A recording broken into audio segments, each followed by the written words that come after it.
What we're going to talk about today is how to take an engineering design, in this particular case it's representing an LED-based street lamp, and turn that into a device appropriate for doing an illumination simulation so you can determine whether or not the device meets the design performance specifications. What we have here, again, is a model for an LED street lamp, and we see the full geometry, if you will. We see the mechanical structures. We see the front and the rear block, as well as the top area where we would conceal the electrical wiring and other information. And if I rotate around a little bit, it's hard to see simply because it's transparent, but we have our glass cover plate, which is largely used to keep the external environment from interfering with the light itself, but it also can have diffusing properties applied to it to help improve the light output distribution.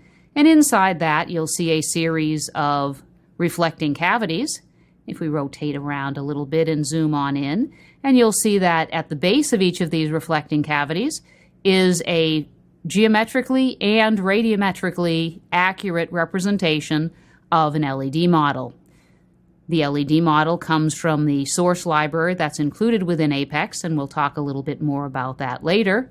But let me zoom out just a little bit, and let's take another look at the geometry, but we'll expand it a little bit so we can talk about the different components in a little more detail.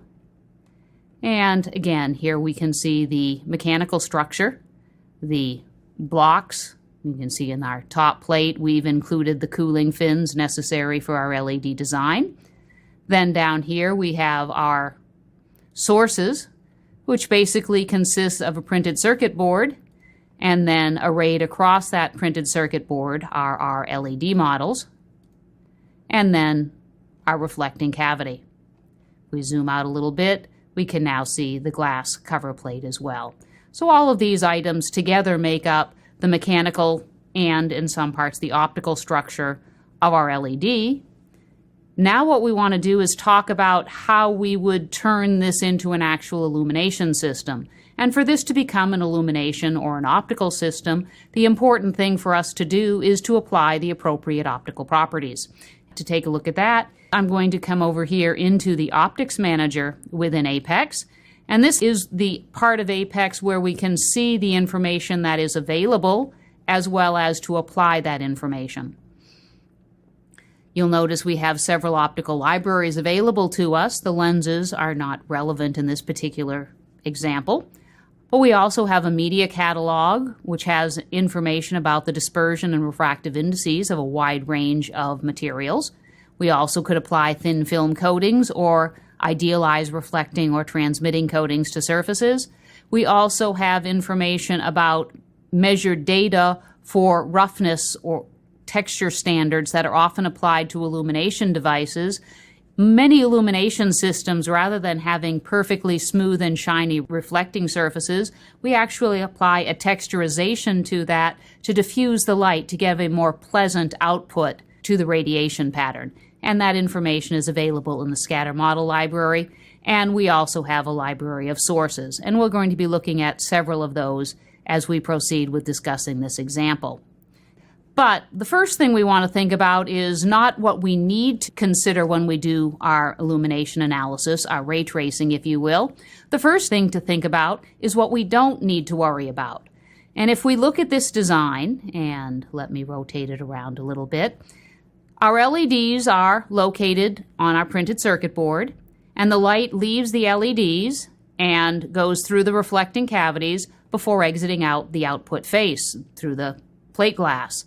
You'll notice that the light cannot interact with the block geometry. So in order to speed up our calculations, one of the things we can do in Apex is to select these items of geometry right here. And what I'm going to do is by right-clicking, I can get a little flyout menu. And one of the options available to me is Ignore. And if I select Ignore, what you'll notice is these items are now grayed out in the manager tree, but they are still visible within the graphic window. This is very important. I could have done the same thing by hiding or preferably suppressing within the CAD environment, but then I'm not able to see the entire geometry. It's very useful for me to be able to visualize my entire illumination device while I'm doing my analysis, but I don't want to have to worry about the computational engine querying all of this geometry to see whether or not the rays interacted with them, because we know a priori that they don't. So this is simply going to speed up my ray tracing calculation, and as an engineer, what I want to do is to do the most efficient analysis I can. Now let's take a look at some of the other components. In particular, let's zoom in on the source again, which is again the PC board with all of the arrayed LEDs. The LEDs come from the light source library that is included within Apex. There are a wide range of LEDs from many manufacturers available, and these are both radiometrically as well as geometrically accurate representations. In other words, you will see a model of the geometry to accurate size so you can position it correctly within your design, but you will also be able to trace rays that represent both the area and angular distribution of the light that comes from any of these sources. And in addition to LEDs, there are also a large number of filament bulbs, commonly used in automotive illumination applications. There are also some CCFL and arc lamp designs as well. If we open up the source item right here, what you'll notice is I brought in one copy of that LED, and then using the array capabilities of the CAD environment, I simply made a sufficient number of copies of them to fill out my 7x7 array of LEDs. And let me click that down a little bit, and let's zoom out again. Next item we'll talk about is the reflector. And here's our reflector here. And again, it's an arrayed series of little cavities, in this case, simple flat face cavities, which of course would modify for the true design. Now, if I expand out the information on the reflector, you'll see that I've put a perfectly reflecting coating on that surface. But again, in reality, typically these surfaces would be slightly diffused to give a better distribution of energy. And what I'm going to do is simply, again, right-click on the reflector so we can get this fly-out menu one more time. It's the same one we used previously to ignore some of the prior geometry. But this also allows us to get access to many of the catalogs or libraries included within Apex, in particular the Roughness Model or Scatter Model directories. Let me select Roughness Model so we can take a look at it. And since this is a reflector, I'm only going to worry about scattering the reflected rays. But if I click on Select, what this does is it opens my Scatter Manager area. And within the Scatter Manager are a wide variety of commercial textures that have been measured and modeled mathematically for use within Apex. You can also add your own models or create your own models as well. But in this particular case, if I assumed this was a nice reflecting surface, I might come into one of the commercial texture standards that are available and select a material and simply choose to apply it and click on OK. And now you'll notice that we now have a roughness model applied to each of the faces of the reflector. And I'm going to hide those faces for now because we don't really need to see those.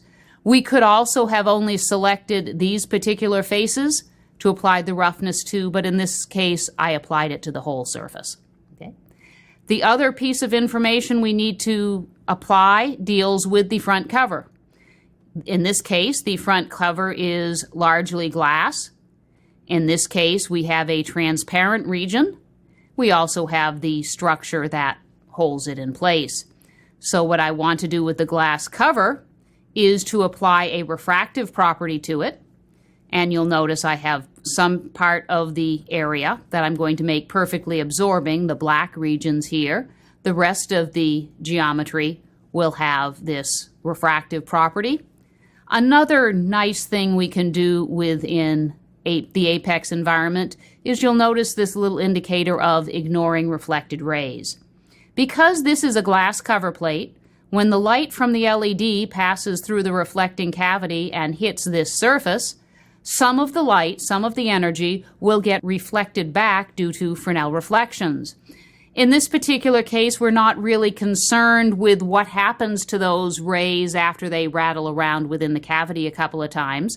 So what we can do is choose to ignore those rays. So when we look at the visualization, we won't see those rays, but the fact that energy was lost when the light traveled through the plate will be taken into account. Now, I will be perfectly honest, the main reason I'm doing it in this simulation is it's going to give a much more visually appealing picture at the end.